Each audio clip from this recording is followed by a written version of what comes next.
4 ওভারে মাত্র 11 রান দিয়ে 4 উইকেট তুলে নিলেন শেখ মাহেদী। একাদশে যিনি সুযোগই পাচ্ছিলেন না, তিনি আজ সুযোগ পেয়ে হলেন দলের রাজা। দলের ভাইস ক্যাপ্টেন হওয়া সত্ত্বেও তার জায়গায় খেলানো হচ্ছিল মিরাজকে। আশানুরূপ পারফর্ম না করা মিরাজের জায়গায় সুযোগ পেয়ে মাহেদী প্রমাণ করলেন তিনি এই ফরম্যাটের ভাইস ক্যাপ্টেন। আরো বিস্তারিত থাকছে প্রতিবেদন। Mehedi Hasan Miraz out, Sheikh Mehedi in. Tiger team ম্যানেজমেন্টের এমন মাস্টার প্ল্যানেই ধরাশায়ী শ্রীলঙ্কা। স্পিন জাদুতে শেখ মেহেদী ভরকে দিলেন লঙ্কান ব্যাটারদের। তার সামনে দাঁড়াতেই পারেননি স্বাগতিকদের কোনো ব্যাটার। 4 ওভার বোলিং করে মাত্র 11 রান খরচায় মেহেদী তোলেন এক হালি উইকেট। অল্পের জন্য ফাইফার তোলা না হলেও দলের প্রথম 5 উইকেটের 4টি আসে মেহেদীর হাত ধরে। তার এমন অবিশ্বাস্য বোলিংয়ে টাইগাররা সিরিজ নির্ধারণী ম্যাচে বাংলাদেশের বিপক্ষে টসে জিতে আগে ব্যাটিংয়ের সিদ্ধান্ত নেয় শ্রীলঙ্কা। বাংলাদেশের হয়ে বোলিংয়ে নেমে প্রথম ওভারেই উইকেট এনে দেন বাঁহাতি পেসার শরীফুল ইসলাম।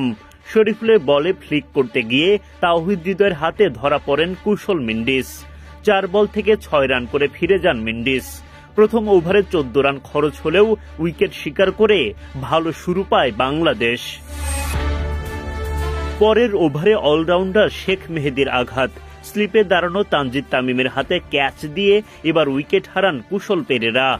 রানের খাতা খোলার আগে বিদায় নিতে হয় তাকে। 19 রানে জোড়া উইকেট বাংলাদেশের ঘরে। নিজের দ্বিতীয় ওভারে বোলিং করতে এসে ফের উইকেট শিকার করেন শেখ মেহেদী। এবার তিনি ডাগ আউটের পথ দেখান দীনেশ চান্দিমালকে। প্রায় 3.5 বছর পর টি-20 খেলতে নামা চান্দিমাল ফিরে যান 5 বল খেলে 4 রান করে।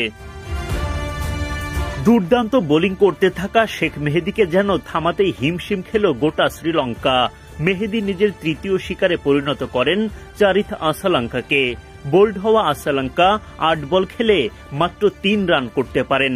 এক প্রান্তে প্রতিরোধ গড়ে তোলা প্রথম নিশাঙ্কার বিদায় ঘণ্টা বাজে মেহেদীর হাতেই। নিজেই ক্যাচ লুফে নিয়ে তিনি ফেরান নিশাঙ্কাকে।